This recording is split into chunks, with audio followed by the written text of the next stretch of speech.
കർത്താവിൻ്റെ ധന്യനാമം ഈ പ്രഭാതത്തിലും മഹത്വപ്പെടുമാറാകട്ടെ.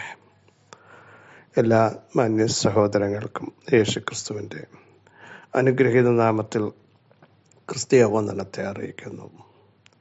യഹോവയായ ദൈവം സൂര്യനാണ്, വെളിച്ചാണ്. നേരോടെ നടക്കുന്നവർക്ക് അവിടുന്ന് ഒരു നന്മയ്ക്കും മുടക്കം വരുത്താത്ത കർത്താവാണ്. പ്രിയരെ, ഇരുളിൻ്റെ വ്യാപാരം മൂടുമ്പോൾ അവിടെ വെളിച്ചമായി ദൈവം ഇറങ്ങി വരും. സ്തോത്രം. എങ്ങനെ മുമ്പോട്ട് പോകണമെന്നറിയാതെ തപ്പിത്തടയുമ്പോൾ ഞാൻ ലോകത്തിൻ്റെ വെളിച്ചമാണ്, എന്നോട് പറഞ്ഞു, നിങ്ങൾ ലോകത്തിൻ്റെ വെളിച്ചമാണ്. ആ വെളിച്ചം നമ്മളിലേക്ക് പകർന്ന ദൈവത്തിൻ്റെ സാന്നിധ്യത്തിനായി നന്ദി പറഞ്ഞ് സ്തോത്രം ചെയ്യാം. മുമ്പേ അവിടുത്തെ രാജ്യവും നീതിയും അന്വേഷിപ്പീൻ, അതോടുകൂടെ സകലവും ദൈവം നമുക്ക് നൽകും. ഇതൊക്കെയും നൽകപ്പെടണമെങ്കിൽ ദൈവരാജ്യം അന്വേഷിപ്പാൻ, ദൈവരാജ്യത്തിന് പ്രാധാന്യം കൊടുക്കുവാൻ നമുക്കിടയാവണം. നന്മയുടെയും കരുണയുടെയും പുറകിന് നമ്മൾ പോകേണ്ട, അത് നമ്മളെ പിന്തുടരും. തിരുവഴുത്ത് അങ്ങനെ നന്മയും കരുണയും നമ്മുടെ ആയുഷ്കാലമൊക്കെയും നമ്മെ പിന്തുടരും. ദൈവത്തിൻ്റെ വചനത്തിൻ്റെ പ്രമാണം അതാകയാൽ നമ്മൾ ഈ ദിവസങ്ങളിൽ ഉയരത്തിലുള്ളത് അന്വേഷിക്കണം. ഭൂമിയിലുള്ളതൊക്കെ താൽക്കാലികമാണ്, അതിവിടം കൊണ്ട് തീരും. നിലനിൽക്കുന്നൊരു നഗരം ദൈവം നമുക്ക് വേണ്ടി ഒരുക്കിക്കൊണ്ടിരിക്കുന്നു. അവിടുത്തെ വരവ് വാതുക്കലായിരിക്കുന്നു. കർത്താവ് താൻ ഗംഭീരനാദത്തോടും പ്രധാന ദൈവദൂതൻ്റെ ശബ്ദത്തോടും ദൈവത്തിൻ്റെ കാഹളത്തോടും കൂടെ സ്വർഗത്തിൽ നിന്ന് ഇറങ്ങി വന്നിട്ട് ഇവിടെ കയറി വരുവിനെന്ന ശബ്ദം കേൾക്കുമ്പോൾ നിർമ്മല കന്യ തനിക്കായി ഒരുങ്ങി നിൽക്കുന്നവർ, അവിടുത്തെ മണവാട്ടിയായ സഭ കർത്താവിനോടുകൂടെ എടുക്കപ്പെടും. ലോകത്തിൻ്റെ കളങ്കം പറ്റാതെ ദൈവത്തെ സൂക്ഷിക്കപ്പെടുന്ന ഒരു ശേഷിപ്പ് എല്ലാ കാലത്തും ദൈവം ഒരുക്കി നിർത്തിയിട്ടുണ്ട്. എണ്ണയുണ്ടോ നമ്മുടെ വിളക്കിൽ? പരിശുദ്ധാത്മ ശക്തിയുണ്ടോ? പരിശുദ്ധാത്മാഭിഷേകമുണ്ടോ? ഈ ദിവസങ്ങൾ അതിനുവേണ്ടി കാത്തിരുന്ന ആത്മശക്തിയോടെ മുൻപോട്ട് പോകാൻ തയ്യാറായാൽ അവിടുത്തെ വരവിങ്കൽ കാണപ്പെടും. എല്ലാവരും പോകുമെന്ന് തിരുവെഴുത്ത് പറയുന്നില്ല. പ്രമാണപ്രകാരം, ഈ വചനപ്രകാരം ജീവിക്കാൻ തയ്യാറാകുന്നുവെങ്കിൽ, ദൈവേഷ്ടം ചെയ്യുമെങ്കിൽ, ദൈവേഷ്ടം ചെയ്ത് വ്യക്തിത്വം പ്രാപിപ്പാനാണ് തിരുവെഴുത്ത് നമ്മെ പഠിപ്പിക്കും. ദൈവത്തിൻ്റെ ഇഷ്ടം നമ്മുടെ ശുദ്ധീകരണമാണ്. ആകയാൽ ഇന്ന് പകൽ അവിടുത്തെ കൽപ്പനകൾ പ്രമാണിക്കാൻ, ദൈവത്തിൻ്റെ ഇഷ്ടം ചെയ്യുവാൻ, ദൈവത്തിന് പ്രസാദമായത് ചെയ്യാൻ കർത്താവിൻ്റെ ശബ്ദം ഇന്ന് പകലും കേൾക്കട്ടെ. ഇവൻ എൻ്റെ പ്രിയപുത്രൻ, ഇവങ്കിൽ ഞാൻ പ്രസാദിച്ചിരിക്കുന്നുവെന്ന അരുളപ്പാടുകൾ കേൾക്കുവാൻ നമുക്കിടയാവണം. നമ്മുടെ കുടുംബത്തിൻ്റെ മേൽ ദൈവത്തിൻ്റെ പ്രസാദമുണ്ടാകണം. നമ്മുടെ തലമുറകളുടെ മേൽ, നമ്മുടെ മിനിസ്ട്രിയുടെ മേൽ ദൈവത്തിൻ്റെ ഫേവർ. ഇവങ്കിൽ ഞാൻ പ്രസാദിച്ചിരിക്കുന്നു. ഇവൻ എൻ്റെ പ്രിയപുത്രൻ. കർത്താവുമായിട്ട് ഏറ്റവും ഒരു വലിയ അഭേദ്യമായ ബന്ധം നമുക്കെപ്പോഴും ഉണ്ടാകണം, എല്ലാ കാലത്തിലും ഉണ്ടാകണം. നമ്മുടെ കർത്താവ് അത്ഭുതങ്ങളുടെ ദൈവമാണ്. അവിടുന്ന് വിടുവിക്കുന്ന ദൈവമാണ്. അവിടുന്ന് ശക്തീകരിക്കുന്ന ദൈവമാണ്. അവിടുന്ന് നിവർത്തുന്ന ദൈവമാണ്. അവിടുന്ന് ഉയർത്തുന്ന ദൈവമാണ്.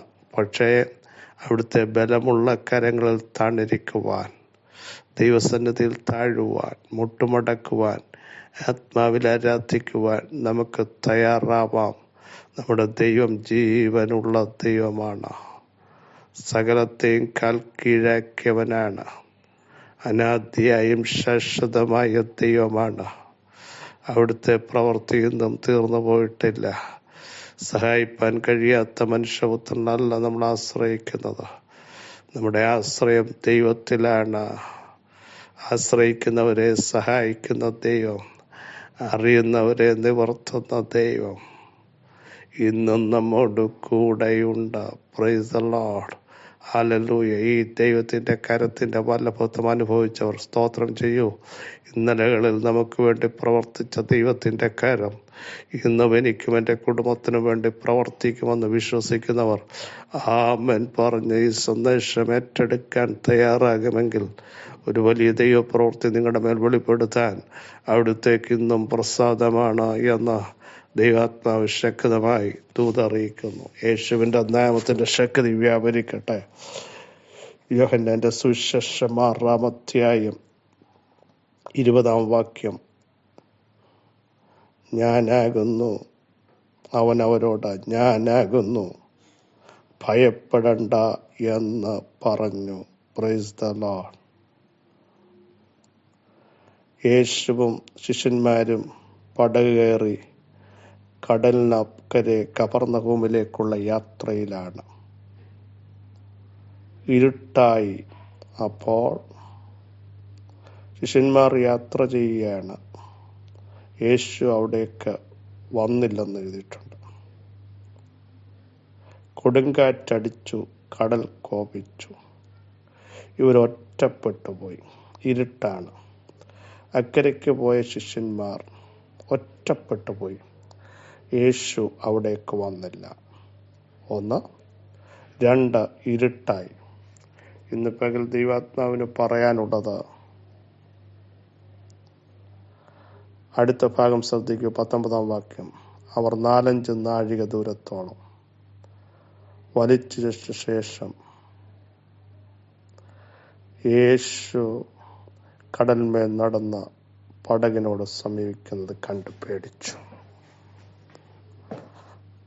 4-5 മണിക്കൂറുകൾ കൊടുങ്കാറ്റിനാൽ വലയപ്പെട്ട, പ്രതീക്ഷ നഷ്ടപ്പെട്ട, സഹായത്തിനാരുമില്ലാതെ അവർ പ്രതീക്ഷിച്ചവൻ ആ സമയത്ത് അരികിൽ വന്നില്ല. പക്ഷേ നിന്റെ നിർണായക സമയത്ത്, നീ ചിന്തിക്കാത്ത സമയത്ത്, തകർന്നു പോകുമെന്നകത്ത് നിർണയിക്കേണ്ടി വരുമ്പോൾ ഒരുവൻ നടന്നു വരുന്നുണ്ട്.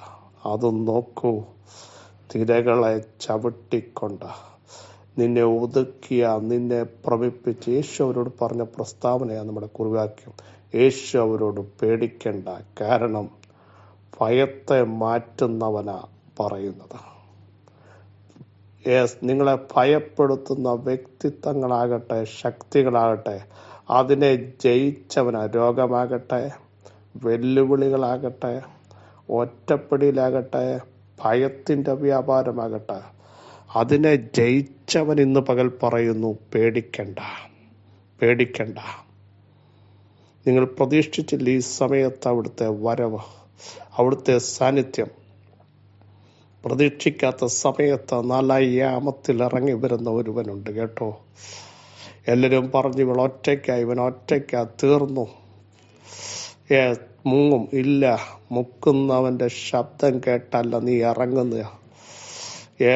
എത്തിക്കാമെന്ന് പറഞ്ഞവൻ്റെ ശബ്ദം കേട്ട് ഇറങ്ങിയെങ്കിൽ ഇന്ന് പകൽ ധൈര്യത്തോടെ പറ, ഞങ്ങൾ മുങ്ങത്തില്ല, ഞങ്ങൾ നിവർന്നു നിൽക്കും, ഞങ്ങൾ ഉറപ്പുള്ള പ്രതലത്തിൽ നിൽക്കും. കാറ്റിനെ ഭേദിക്കുന്ന ഒരു ശക്തി ഞങ്ങളുടെ അകത്ത് കർത്താവ് നൽകിയിട്ടുണ്ട്. കാറ്റിനെ കാൽ കീഴാക്കുന്നവൻ ഞങ്ങളുടെ കൂടെയുണ്ട്. അവിടുന്ന് നടന്ന് ഞങ്ങളുടെ അടുത്തേക്ക് വരികയാണ്. ഞങ്ങളുടെ കുടുംബത്തിനകത്തേക്ക് അവിടുത്തെ സാന്നിധ്യം, ഞങ്ങളുടെ തലമുറകളിൽ അവിടുത്തെ സാന്നിധ്യം, ഞങ്ങളുടെ മിനിസ്ട്രിയിൽ അവിടുത്തെ സാന്നിധ്യം, ഞങ്ങളുടെ പേഴ്സണൽ ലൈഫിൽ ആ സാന്നിധ്യം ഞങ്ങൾ തിരിച്ചറിയുന്നുണ്ട്. ശിഷ്യന്മാർ ഭയപ്പെട്ടു, ഇതാരാ വരുന്നത്, ഭൂതമാണെന്ന് വെച്ചാൽ അവർ ഭയപ്പെട്ട. പക്ഷേ ഇന്ന് പകൽ നിന്റെ ഭയത്തെ മാറ്റുന്ന ഒരുവൻ ഇറങ്ങി വന്ന് കാറ്റിനെ ശാസിക്കാൻ കരുത്തുള്ളവൻ, പ്രകൃതിയിന്മേലും പ്രപഞ്ചത്തിന്മേലും രോഗത്തിൻ്റെ മേലും ലോകത്തിൻ്റെ മേലും അധികാരമുള്ളവൻ വിളിച്ചു പറയുന്നു, ഞാനാകുന്നു, പേടിക്കണ്ട കേട്ടോ. നിങ്ങളുടെ വിഷയത്തെ നോക്കി ഒരുവൻ പറയുന്നു, ഞാനുണ്ട്, പേടിക്കണ്ട. നിങ്ങളുടെ രോഗത്തെ നോക്കി ഒരുവൻ പറയുന്നു, ഞാനുണ്ട്, പേടിക്കണ്ട. നിങ്ങളുടെ തകർച്ചയെ നോക്കി ഒരുവൻ പറയുന്നു, ഞാനാകുന്നു, പേടിക്കണ്ട. അവിടുന്ന് വിളിച്ചു പറഞ്ഞു, ഞാനാകുന്നവൻ ഞാനാകുന്നു, പേടിക്കണ്ട, പേടിക്കണ്ട. ഭയം ഇന്ന് പകൽ മാറട്ടെ. പേടിക്കണ്ട എന്ന് പറഞ്ഞവൻ ലോകത്തെ ജയിച്ച, ആവർത്തിച്ച് പറയുന്നു, കഷ്ടങ്ങളെ ജയിച്ചവൻ, സകലത്തെയും കാൽക്കീഴാക്കിയവൻ, മരണത്തിൻ്റെയും പാതാളത്തിൻ്റെയും താക്കോൽ കൈവശമുള്ളവൻ, റോമ ഗവൺമെൻറ്റിൻ്റെ ഇമ്പീരിയൽ മുദ്രയെ പൊട്ടിച്ചെറിഞ്ഞവൻ, കല്ലറകളെ ഭേദിച്ചവൻ വിളിച്ചു പറയുന്നു, പേടിക്കേണ്ട, ഞാനാകുന്നു. അധികാരമുള്ളവനാ പറയുന്നത്. ഒരു ശക്തിക്ക് അവിടുത്തെ മുമ്പ് നിൽക്കാൻ പറ്റില്ല. അവിടുത്തെ വിളിച്ചു പറയുന്നു, ഞാനാകുന്നു, പേടിക്കണ്ട, ഞാനാകുന്നു, പേടിക്കണ്ട, ഞാനാകുന്നു, ഭയപ്പെടണ്ട. ഹല്ലേലൂയ. അവർ അവനെ പടകിൽ കയറ്റുവാൻ ഇച്ഛിച്ചോ? ഈ വാക്ക് പറഞ്ഞപ്പോൾ അവർക്കൊരു തോന്നൽ, ഇവനെ പടകിൽ കയറ്റാം. പക്ഷേ അവർ ഇച്ഛിച്ച സമയത്തേക്ക് പടകെത്തേണ്ടടുത്ത്, നീ ഇച്ഛിക്കുന്ന സമയത്ത് ദൈവസാന്നിധ്യം നീ അനുഭവിക്കാൻ താല്പര്യപ്പെടുമ്പോൾ നിന്നെ എത്തിക്കേണ്ടടുത്ത് എത്തിക്കുന്ന ഒരു ദൈവം. ആ കാറ്റെവിടെ പോയി? ആ ഇരുട്ടെവിടെ പോയി? എത്തിക്കത്തില്ലെന്ന് കോപിച്ച ശക്തികൾ, കടൽ കോപിച്ചെന്നാണ് എഴുതിയിരിക്കുന്നത്. കോപിച്ച ശക്തികൾ എവിടെ പോയി? കർത്താവിൻ്റെ സാന്നിധ്യം വന്നാൽ കോപിച്ചു നിൽക്കുന്ന ശക്തികൾ അസ്തമിക്കാൻ പോകുകയാ. വെല്ലുവിളിക്കുന്ന ശക്തികൾ പുറകോട്ട് പോകാൻ പോകുകയാ. ചിലത് അമരാൻ പോകുകയാ, അടങ്ങാൻ പോകുകയാ. വിശ്വസിക്കുന്നവർ ഇന്ന് പകൽ ആമേൻ പറഞ്ഞോ. ദൈവസാന്നിധ്യം നിങ്ങളുടെ കൂടാരത്തിൽ വന്നാൽ, നിങ്ങളുടെ തലമുറകൾ വന്നാൽ, നിങ്ങളുടെ ശരീരത്തിൽ വന്നാൽ, ചെയ്യേണ്ടത് ചെയ്യാൻ, എത്തിക്കേണ്ടടുത്ത് എത്തിക്കാൻ, ഭംഗിയായി ചെയ്യാൻ, നീ പോലും ചിന്തിക്കാത്ത തലങ്ങളിലൂടെ നിന്നെ കൊണ്ടുപോകാൻ, നിന്റെ ലക്ഷ്യത്തിലേക്ക് നിന്നെ എത്തിക്കത്തില്ലെന്ന് പറഞ്ഞ് അടിച്ച കാറ്റിനെ കണ്ട് നീ ഭയപ്പെടരുത്. ഇരുട്ടിനെ കാണണ്ട, വെളിച്ചമായവനാ നിന്റെ അടുക്കലേക്ക് വന്നത്. യേശുവിൻ്റെ നാമത്തിൽ മരണത്തെ ജയിച്ചവൻ നിന്റെ അടുക്കൽ വന്നിട്ട് പറയുന്നു, നീ ആ സാന്നിധ്യം ഇന്ന് പകൽ തിരിച്ചറിഞ്ഞ് റിസീവ് ചെയ്തിട്ട് പറ, ഞാനത് അറിയുന്നു, ഞാൻ ആ സാന്നിധ്യം അറിയുന്നു. നിങ്ങളുടെ ശരീരത്തിൽ അത് അറിയട്ടെ. നിങ്ങളുടെ നാഡികൾ, നരമ്പുകൾ അറിയട്ടെ. ജനറേഷൻ്റെ മേലെ അത് അറിയട്ടെ. നിങ്ങളുടെ പ്രയർ റൂമിൽ അത് അറിയട്ടെ. നിങ്ങൾ വചനം ധ്യാനിക്കുമ്പോൾ ആ ദൈവസാന്നിധ്യം അനുഭവിച്ചാൽ എത്തിക്കേണ്ട തലത്തിൽ, ആത്മമണ്ഡലത്തിൽ അടുത്ത തലത്തിലേക്ക് ദൈവം നിങ്ങളെ എത്തിക്കും. കണ്ടോ, അടുത്ത വാക്യം അതാ എഴുതിയിരിക്കുന്നത്. അവർ ഇച്ഛിച്ചു യേശുവിനെ പടകിൽ കയറ്റാൻ ഇച്ഛിച്ചപ്പോഴത്തേക്ക്, ആ ദൈവസാന്നിധ്യം ആഗ്രഹിച്ചപ്പോഴത്തേക്ക് എത്തിക്കേണ്ടിടത്ത് എത്തിക്കുന്ന ദൈവശക്തി ഇന്ന് പകൽ വ്യാപരിക്കുക. യേശുവിൻ്റെ നാമത്തിൽ ദൈവമേ, ഞങ്ങളുടെ മഹത്വം ഇറങ്ങിയിരിക്കാൻ സ്തോത്രം. അത്ഭുതങ്ങൾ സംഭവിച്ചിരിക്കാൻ സ്തോത്രം. ദൈവസാന്നിധ്യം ഇന്ന് പകൽ വെളിപ്പെടുന്നതിനായി സ്തോത്രം. അസാധ്യങ്ങൾ സാധ്യമാക്കിയിരിക്കാൻ സ്തോത്രം. കോപിച്ചു നിന്ന ശക്തികൾ ആ ദൈവസാന്നിധ്യത്തിന് മുമ്പിൽ അടങ്ങിയതുപോലെ ചിലത് അടങ്ങുന്നു. ആക്രോശങ്ങൾ അടങ്ങുന്നു, പദ്ധതികൾ ദുഷ്ടൻ്റെത് അടങ്ങുന്നു, ആരവങ്ങൾ അടങ്ങുന്നു, ചില തിരകൾ അടങ്ങുന്നു. ചിലതിനോട് അടങ്ങി നിൽക്കാൻ പറയുന്ന ദൈവ സാന്നിധ്യം ഇന്ന് പകൽ ഞങ്ങളെ എത്തിക്കേണ്ടിടത്ത് എത്തിക്കുന്നതിനായി സ്തോത്രം. തിരുമഹത്വത്തിനായി സ്തോത്രം. സൗഖ്യം വ്യാപരിക്കുന്നതിന് സ്തോത്രം. ബലം വ്യാപരിക്കുന്നതിന് സ്തോത്രം. സകല മഹത്വം അങ്ങേക്ക് യേശുവിൻ നാമത്തിൽ തന്നെ. ആമേൻ, ആമേൻ. ക്രിസ്തു വാത്സല്യ സഹോദരങ്ങളെ, ധൈര്യത്തോടെ പറ, കർത്താവ് ഞങ്ങളുടെ കൂടെ ഉണ്ട്, ഞങ്ങളിനി പേടിക്കില്ല. അവിടുന്ന് വിളിച്ചു പറഞ്ഞു, ഞാനാകുന്നു. അധികാരമുള്ളവനാ പറയുന്നത്, ഞാനാകുന്നു, ഞാനാകുന്നു. നിന്റെ ഉടയവനാ വിളിച്ചു പറയുന്നത്, നിന്റെ യജമാനാ വിളിച്ചു പറയുന്നത്, പിതാവാ വിളിച്ചു പറയുന്നത്, ഞാനാകുന്നു. പിന്നെ പേടിക്കണോ? ധൈര്യത്തോടെ മുമ്പോട്ട് പോകൂ. ഈ വചനങ്ങൾ അല്ലോണം സഹായിക്കട്ടെ. ക്രിസ്തേശുവിൽ നിങ്ങളുടെ സഹോദരൻ പാസ്റ്റർ ബെഞ്ചമിൻ.